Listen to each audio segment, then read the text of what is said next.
Queridos, nós que vivemos nesse mundo tão atribulado, um mundo que eu posso considerar muito perigoso, um mundo, como Jesus mesmo diz, cheio de aflições. O que é aflição? A pessoa pensa que aflição é probleminha. Não, não é. A aflição é algo que aflige a alma, que derrete o seu ser, que destrói seus sentimentos, seus objetivos, sua vontade de crescer, de prosperar. Às vezes você fica numa situação anulado. O que é uma pessoa anulada? Uma pessoa que não se mexe. Ela não pode se mexer nem para um lado, nem para o outro, nem para a esquerda, nem para a direita, nem para trás, nem para frente. Ela fica parada. O diabo, ele traz essas aflições. O diabo, ele traz algo que a Bíblia diz, matar, roubar, destruir. Mais que isso, ele anula as suas intenções. Ele não deixa você progredir, não deixa você raciocinar, não deixa você pensar e nem ter estratégia nenhuma. Porque a estratégia que o diabo usa contra nós são armadilhas. E é todo momento, todo instante. Você pensa que está tranquilo, mas de repente vem um incômodo. Você pensa que está saindo de um problema, de uma situação terrível, vem outro. E um atrás do outro. Até que você desiste. Quando você desiste, você ficou o quê? Anulado. Anulou as suas reações. Não deixa você enxergar a frente. O diabo, ele cega. Mas nós temos que lutar contra isso, individualmente.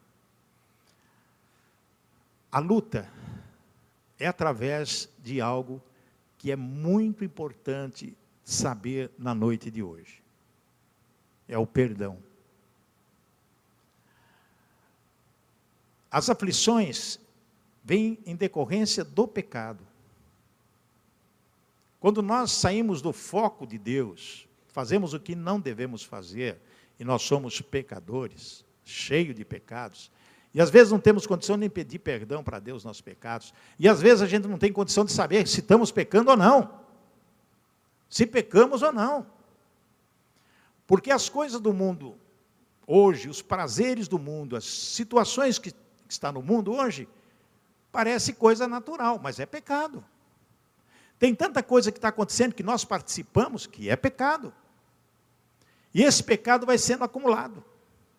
Nós estamos com uma carga de pecado. E às vezes a gente não percebe que está pecando. Nós pecamos todos os momentos, em pensamento, olhando, falando, agindo. Então o pecado, ele traz aquilo que o diabo gosta, brecha. E quando você está carregado com o pecado,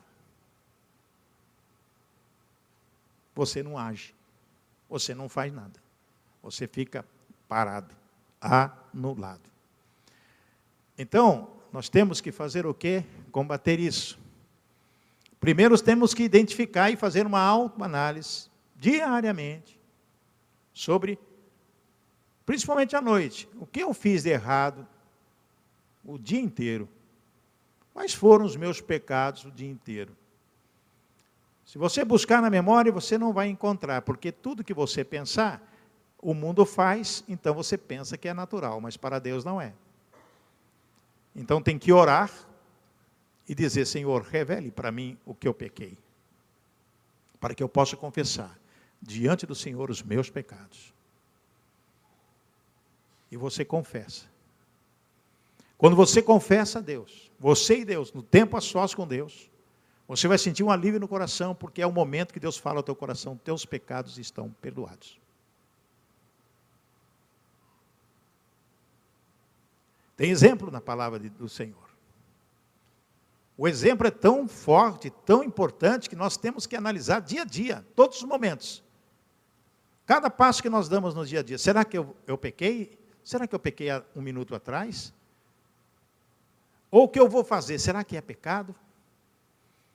Porque pecado é tudo aquilo que está contrário à palavra de Deus. Pecado é tudo aquilo que está fora dos padrões divinos. Um cidadão estava acamado, na verdade doente, aleijado, todo torto. Daí os amigos deles Veja só o que diz respeito à amizade, né? Os amigos ouviram falar de Jesus, que Jesus realizava milagres. Então, esses amigos pegaram esse homem e falaram, vamos levar até Jesus. Vamos ver, uns 5, 6, pegaram ele numa cama ou num estrado, sei lá, uma maca, levaram ele para Jesus. Entraram pelo telhado, inclusive, porque estava muito cheio de gente. E conseguiram abrir o telhado e desceram esse homem ali diante de Jesus. Se você tiver a sua Bíblia aí, você abre aí no capítulo de Mateus, capítulo 9.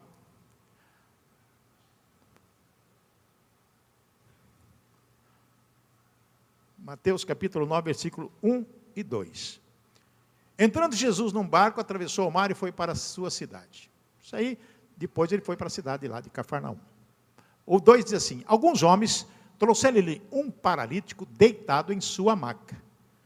Vendo a fé que eles tinham, presta atenção neste detalhe, Jesus olhou a fé de quem? Das pessoas, dos amigos dele. Vendo a fé que eles tinham, falou, se nós levarmos esse cidadão para Jesus, ele vai ser curado.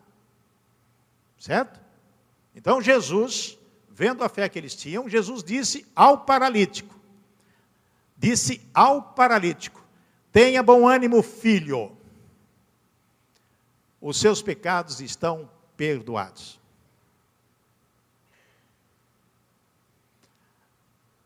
Ele foi levado lá para ser curado. Pela fé dos amigos dele. Ele disse, filho, tenha bom ânimo. Ele está dizendo para você que está aqui essa noite, que talvez com aquela carga de pecados, e esses pecados trazem o quê? Enfermidade. Esses pecados trazem o quê? Problema, falência financeira. Esses pecados trazem relacionamento quebrado, interrompido, briga entre casais. Esses pecados trazem tudo que não presta. Então, para nós nos livrarmos da doença, da falência financeira, dos relacionamentos interrompidos, quebrados, nossos pecados terão que ser perdoados. Tenha bom ânimo, filho, os seus pecados estão perdoados. E depois o homem saiu andando. E Jesus foi questionado por isso, por aquelas pessoas. Mas quem pode perdoar, senão Deus? Não entendiam, nem reconheciam que Jesus era Deus. Tem outra passagem interessante. Você pode abrir sua Bíblia em Marcos, no capítulo 2 de Marcos, que fala do paralítico de Cafarnaum também, no versículo 5, para confirmar aquilo que nós falamos, está escrito o quê? Vendo a fé que eles tinham, Jesus disse ao paralítico, filho, os seus pecados estão perdoados. Marcos confirma o que está em Mateus, e Lucas também, e João também. Significa algo muito importante para nós. Algo que nós não podemos deixar de perceber na nossa vida, que é o perdão. O perdão é o ponto fundamental para que seus pecados sejam perdoados. O perdão. E sem perdão não há milagres. Amém, irmãos? Sem perdão não há milagres. Como está a sua vida em relação às pessoas próximas de você? Como está a sua vida no relacionamento em casa? Você perdoa alguma ofensa do seu marido? Você perdoa alguma ofensa da sua esposa? Você perdoa alguma ofensa dos seus filhos? Filhos, você perdoa alguma ofensa, por acaso os seus pais falam com você? Seus amigos, seus vizinhos, as pessoas com quem você tem relacionamento? Você consegue perdoar? Porque se você não conseguir perdoar, não há milagre na sua vida. A pessoa patina e fica onde está. Abre sua Bíblia em Lucas, no capítulo 23, versículo 34. Olha que Jesus disse quando estava na cruz do Calvário, sendo chicoteado, apanhando e tudo. Pai, perdoa esta gente, eles não sabem o que estão fazendo. Em seguida, tirando a sorte com dados, os soldados repartiram entre si as roupas de Jesus. Mas o ponto fundamental nisso é Jesus dizendo: Pai, esse pessoal não sabe o que está fazendo, perdoa.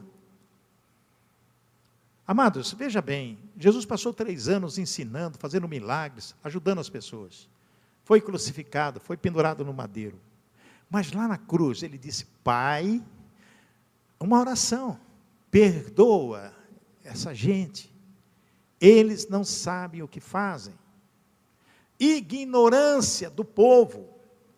Às vezes nós somos tão ignorantes que nós crucificamos pessoas e não perdoamos pessoas por causa da nossa ignorância.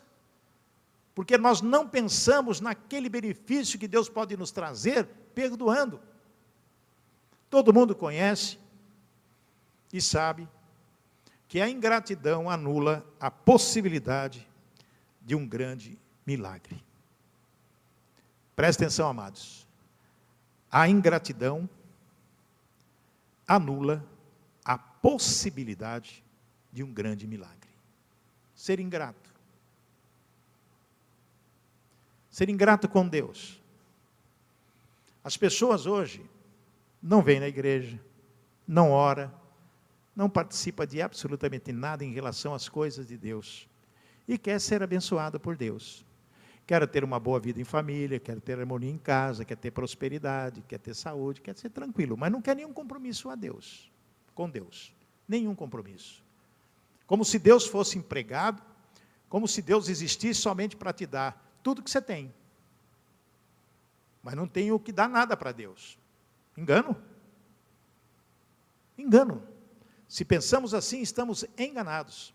A ingratidão vai anular aquilo que Deus tem de mais positivo na sua vida, que é a vida eterna, que é uma vida abundante, que é uma vida maravilhosa. Oração que Jesus nos ensina, temos que entender o significado. Todo mundo conhece a oração do Pai Nosso, sim ou não? Sim? Então abre sua Bíblia aí, no Mateus capítulo 6, versículo 9 em diante, que nós vamos considerar algo muito importante nessa oração de Jesus. Os discípulos falam: Senhor, ensina-nos a orar. E Jesus, no capítulo 6 inteiro, fala sobre algo muito importante, que está realmente no Sermão do Monte. E Jesus diz algo muito importante para eles. Diz assim, versículo 9: Mas você, quando orar, vá para o seu quarto, feche a porta e ore ao seu pai, que não pode ser visto. E seu pai, que vê o que faz em segredo, lhe dará a recompensa. O que vocês estão ouvindo? Prestaram atenção? Quando orar, vá para o seu quarto. É você e Deus. Diante dele, você vai colocar diante dele, só você e ele, as suas necessidades. Abrir o teu coração e dizer para o teu pai o que você precisa. E diz a palavra que ele secretamente vai te dará uma recompensa. Ou seja, ele vai responder para você. Portanto, orareis assim. Jesus ensinando uma oração que nós chamamos de oração modelo. Portanto, orareis assim. Pai nosso que estás no céu. Pai nosso que estás no céu, ele está dizendo algo muito importante para nós. A necessidade paternal que nós temos que ter. Quando Jesus diz Pai nosso, nós temos que, quando falar com Deus, dizer Pai nosso. Mostra um relacionamento, uma necessidade paternal, porque Ele é Pai. Imagina uma pessoa que te abraça, te agasalha, te dá tudo o que você precisa. É o teu pai. Um pai jamais nega alguma coisa para o seu filho. Existem as exceções nesse mundo tão bagunçado que nós vivemos. Mas, na verdade, nós temos a certeza de que o pai, ele faz a vontade do filho. Porque Deus fez a vontade de Jesus, o pai. Tudo que Jesus pedia, o pai concedia. Os milagres que Jesus fazia é por intercessão ao pai. E o pai, sim, meu filho, vou te honrar. Acontece conosco da mesma forma. Quando você ora, quando você busca, Deus diz, sim, meu filho, vou te honrar. Por isso que os milagres acontecem. Mas, quando a pessoa tem o quê? Seus pecados perdoados. E está na oração, isso aí nós vamos ver à frente.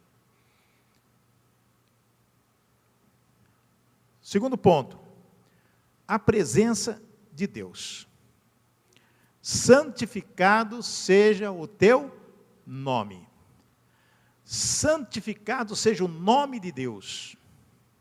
A presença de Deus na nossa vida, na nossa oração, dizendo a Ele que Ele é santo. Santo. Ele é santo. Ele é soberano. É Ele que faz as coisas, não somos nós. Mas é Deus que provê e supre as nossas necessidades. Santificado seja o teu nome. Olha o que diz em Gálatas, capítulo 4, versículo 4, 5 e 6. Abre sua Bíblia aí. Que diz esse texto aqui é maravilhoso, quando o apóstolo Paulo escreve aos Gálatas. Mas quando chegou o tempo certo, Deus enviou o seu próprio Filho, que veio como filho de mãe humana, e viveu debaixo da lei para libertar os que estavam debaixo da lei, a fim de que nós pudéssemos nos tornar filhos de Deus. Vamos parar aí. Ele se fez carne, habitou entre nós de mulher humana, para que nós nos tornássemos o quê? Filhos de? Está fraco. Filhos de? Filhos de Deus. Para que nós nos tornássemos filhos de Deus. Que maravilha. E para mostrar que vocês são meus filhos. Amados, Deus enviou o Espírito do seu Filho ao nosso coração, o Espírito que exclama, Pai, meu Pai. Assim vocês não são mais escravos, vocês são filhos. E já que são filhos, Deus lhe dará tudo o que Ele tem para dar a quem? Aos seus filhos.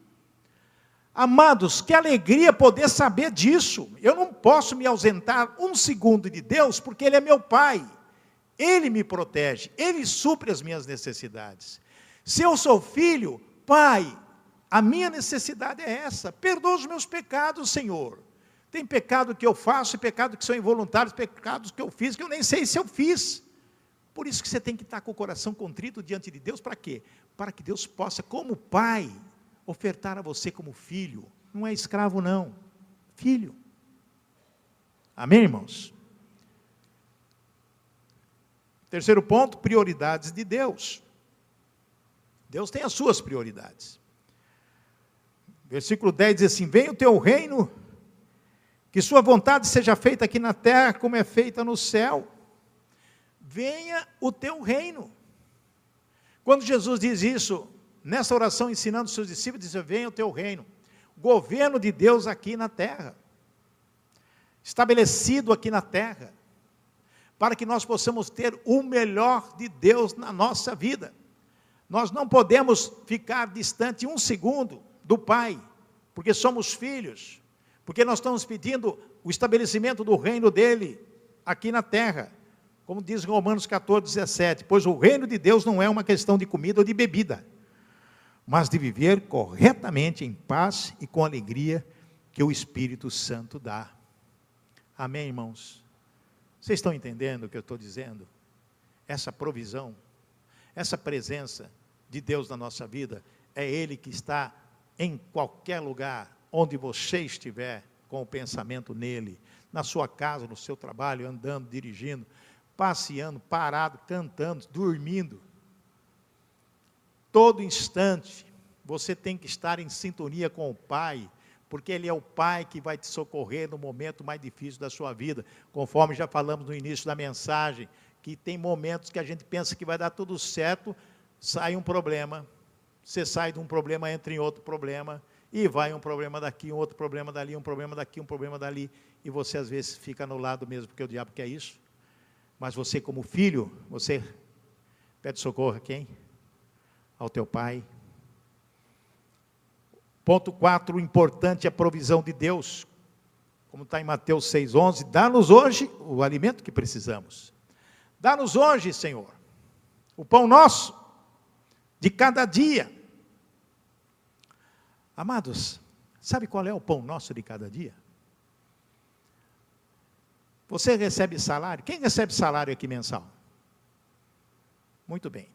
Bom, chama-se salário mensal, porque você recebe no final do mês, mas cada dia tem um valor. Cada dia é um valor, que ajunta tudo, dá o salário mensal. Já ouviram falar em diarista? O que você trabalha? Eu sou diarista. Eu recebo por dia, não é mensalista, é diarista. Tem um valor ali. Eu levei um susto esses dias. Quando uma pessoa cheguei e falou, quanto que é a diária do seu trabalho? Eu pensei que eram uns R$50. Olha eu classificando o trabalho dos outros baixinho, né?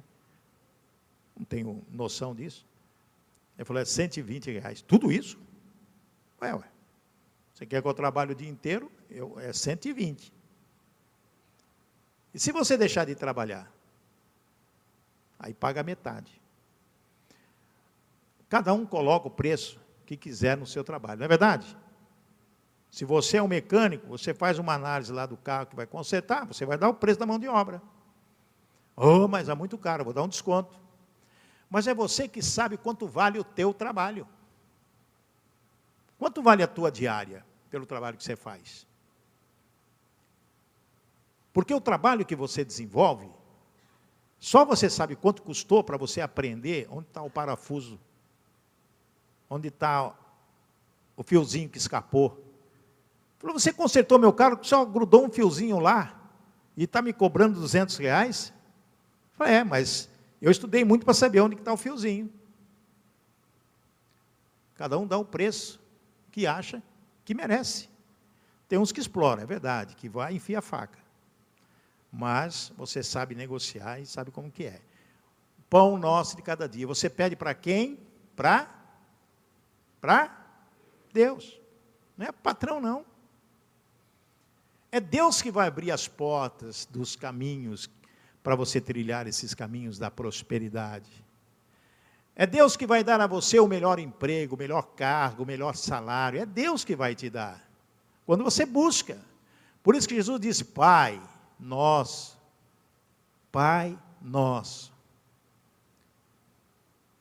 Nos dê o pão nosso de cada dia. Está pedindo para Deus. Nós temos que falar isso todos os dias da nossa vida, para que Deus possa prosperar. Dá-nos é algo importante. Dá-nos, Senhor. É dar. Não está comprando. Você não está comprando. Ele está dando para você. O perdão de Deus. Versículo 12 diz, perdoa as nossas ofensas, como também perdoamos a quem nos tem ofendido. E agora? Pai, perdoa os nossos pecados, assim como nós perdoamos a quem nos tem ofendido. Você perdoa a pessoa que te ofendeu? Se você não perdoar, como que você vai pedir perdão para Deus? Pai, como que você vai orar isso aí? Pai, perdoa os meus pecados, assim como eu tenho perdoado a quem tem me ofendido. Eu preguei essa mensagem, um pouco diferente dessa, numa cidade chamada Bandeirantes, numa inauguração de uma igreja, estava superlotada essa igreja. E lá na igreja, como eu ia pregar, o pastor da igreja convidou várias autoridades da cidade. E tinha lá prefeito, vereadores, tinha juiz, várias autoridades estavam na igreja, e tinha do meu lado, porque as autoridades sentaram no púlpito, e do meu lado tinha um senhor de óculos, quieto. Com certeza uma autoridade, porque estava ali no púlpito. E eu preguei sobre o Pai Nosso. Terminou a pregação, fiz o apelo, muita gente aceitou Jesus aquela noite. Quando eu sentei do lado, o homem que estava do lado falou assim, Picarelli, eu quero te pedir perdão. Eu olhei assim, perdão? Sim, ótimo. Eu te perdoo, mas o que eu te fiz? Ele falou, não, o senhor não me fez nada. Por tudo que o senhor falou aí, se eu não pedir perdão para o senhor, eu não posso ministrar mais a missa, porque eu sou ministro eucarístico da Igreja Católica, aqui de Bandeirantes. Se eu não pedir perdão para o Senhor, se eu não me perdoar, eu não posso mais subir no altar, ministrar a missa. Eu sou ministro. Eu falei, tá bom, senhor, eu vou pedir perdão, mas o senhor vai lá no púlpito e fala isso para todo mundo ouvir. Por que eu quis que ele falasse? Porque ele era o cara mais conhecido ali na cidade. E foi, na verdade, um testemunho da palavra de Deus, da oração modelo que Jesus nos ensinou. E, com certeza perdoei, nós nos abraçamos, ele foi tocar a vida dele. Então, preste atenção nessa passagem importante. Eu não posso ir oficializar a missa enquanto o senhor não me perdoar, pelo tudo que o senhor me falou aí, que é verdade, que está na Bíblia. Então, se eu não perdoar as pessoas que têm me ofendido, como que eu posso pedir perdão para Deus? Você tem que perdoar, para ser perdoado, porque senão o milagre não acontece na sua vida. Muitas pessoas buscam a Deus, oram, mas não acontece nada, por quê? Tem o pecado de não perdoar. É um grande pecado de não perdoar. A pessoa tem mágoa no coração, ódio no coração contra outra pessoa, e quer que Deus te perdoa, e você quer as bênçãos de Deus também. Perdoa as nossas ofensas, como também nós perdoamos a quem nos tem ofendido. Perdoa-nos, Senhor. Agora, tem algo terrível, que é o poder do Satanás, que nos aflige no dia a dia da nossa vida. No versículo 13, Jesus diz assim, e não deixes que sejamos tentados, mas livra-nos do mal. Então, na nossa oração, nós não podemos deixar de dizer para Deus, nos livrar das tentações, porque nós somos tentados todos os dias, todas as horas, mas nos livrarmos das armadilhas do Satanás. E Deus pode fazer isso. Sabe como? Dando escape. O diabo, ele arma armadilhas, as aflições vão chegando, mas Deus vai te dando o caminho a seguir. Vai te orientando através do Espírito Santo o que você deve fazer, como fazer, para vencer as artimanhas do diabo. E a gente consegue, nos livrando do pecado. Porque se você tiver arcado com tanto pecado, você é a arma fácil do diabo. Você é um pecador. Você é um enganador. Você não está a fim de receber a orientação de Deus. Então, é presa fácil do leão, que está com a boca aberta querendo te comer. Livra-nos do mal. E no ponto 7 da oração que Jesus nos ensinou, tem aí uma aliança divina. Porque teu é o reino e o poder e a glória para sempre. Amados, porque teu é o reino, o poder e a glória para sempre.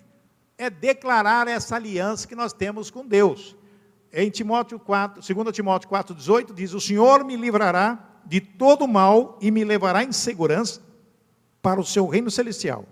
A ele seja dada a glória para todos sempre. Amém. Então nós temos a certeza que o Senhor me livrará. É o que está dizendo o apóstolo Paulo ao Timóteo. Deus me livrará. É quando você tem a certeza de que, estando do lado de Deus, perdoado e perdoando, o que vai acontecer? Deus me livrará de todo mal e me levará em segurança para o seu reino celestial. A ele seja dada a glória e honra. João 17, 22 diz, a natureza divina que tu me destes, eu reparti com eles, a fim de que possam ser um, assim como tu e eu somos um. É Jesus falando a Deus nessa oração. No capítulo 17 é uma oração que Deus faz, que Jesus faz para Deus, pelos discípulos e por nós que estamos aqui hoje. Que lição fica para nós, amados? A lição é muito importante, que nós aprendemos nessa noite. Primeiro ponto, intimidade pessoal com Deus. A coisa mais gostosa que tem, quando você sente, quando você ora, lá no seu quarto, no seu lugar de oração, você sente intimidade com Deus. Você fala e Deus te responde. É a coisa muito mais gostosa que vocês possam imaginar, quando vocês recebem a resposta de Deus imediatamente. Quando você derrama as suas lágrimas, você coloca sobre ele as suas necessidades e Deus traz aquela paz ao seu coração, te traz um ânimo maravilhoso e você enfrenta o dia, enfrenta tudo. Então, aprendemos nessa oração intimidade pessoal com Deus, é você e Deus. Segundo ponto, a vontade de Deus sendo realizada na terra. A vontade de Deus sendo realizada na terra. A vontade de Deus sendo realizada aqui. Qual é a vontade de Deus? Que você tenha bom ânimo, que você tenha fé vívica, que você tenha vida abundante, que você possa viver, mesmo nesse mundo complicado, tendo a proteção de Deus. Porque Ele está presente na tua vida. Essa oração nos ensina isso. Terceiro ponto, nos ensina, estimula a orarmos por necessidades físicas. É um milagre.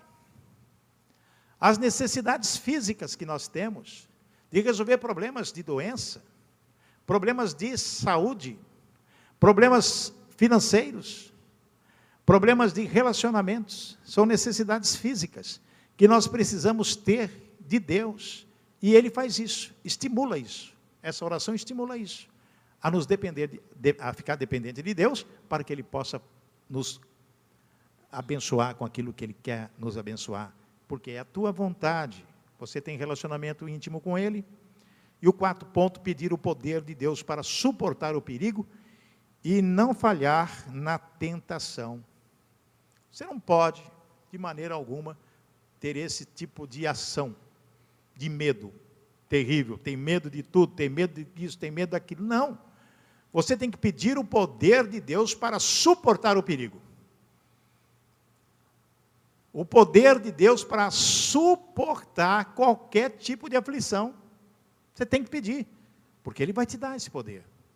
Você tem intimidade com Ele, você teve os seus pecados perdoados, você é filho dEle, então é o Pai que atende o Filho nas suas necessidades.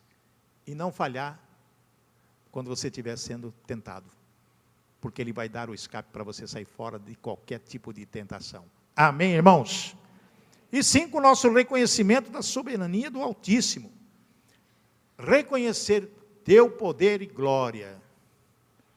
O teu poder e toda a glória. O Senhor é soberano, a soberania de Deus. Ele pode todas as coisas e faz a coisa acontecer na nossa vida. Amém, irmãos? Vamos declarar esse amor ao nosso Pai? Vamos mostrar a Ele que somos filhos verdadeiros? Vamos mostrar a Deus que nós estamos aqui nesse santuário para nos derramar diante dEle e dizer: Pai, tudo que Jesus ensinou nessa oração modelo, traga para a minha vida. Me ajude a estar orando, estar buscando e ter essa felicidade que tanto procuro. E ter essa vitória que tanto eu quero. Porque nós estamos em busca de vitória. Sim ou não? Busca de uma família harmoniosa, de prosperidade, de alegria e de muita paz. Amém, irmãos? Então vamos ficar em pé e vamos buscar a Deus agora, vamos orar, para que Deus possa nos abençoar nesta noite. Um vaso novo. Paizinho querido, como teu filho amado Jesus nos ensinou através da oração modelo, nós queremos colocar em prática em nossa vida. Nós sabemos que não é fácil. As turbulações, as tribulações, os vendavais, as tempestades do dia a dia nos tira do foco, nos traz sabor, mágoa, tristeza, nos traz um desânimo, Pai, e nós sabemos que isso vem do mal. São brechas que nós abrimos na nossa vida, no nosso trabalho, na nossa casa. Mas, Pai, nós estamos preparados para isso, porque o Senhor é nosso Pai e nós somos teus filhos. Mas às vezes, Senhor, a gente não tem força para chegar até a tua presença. Embora Jesus, o nosso advogado, está em nossa presença e na tua presença como Pai, e nós como os filhos, nós pedimos intercedendo por nós, o Jesus no Espírito Santo, com gemidos inexprimíveis, possam fazer aquilo que é importante para as nossas vidas. Nós precisamos ter o discernimento do que é certo, do que é errado, para não pecar.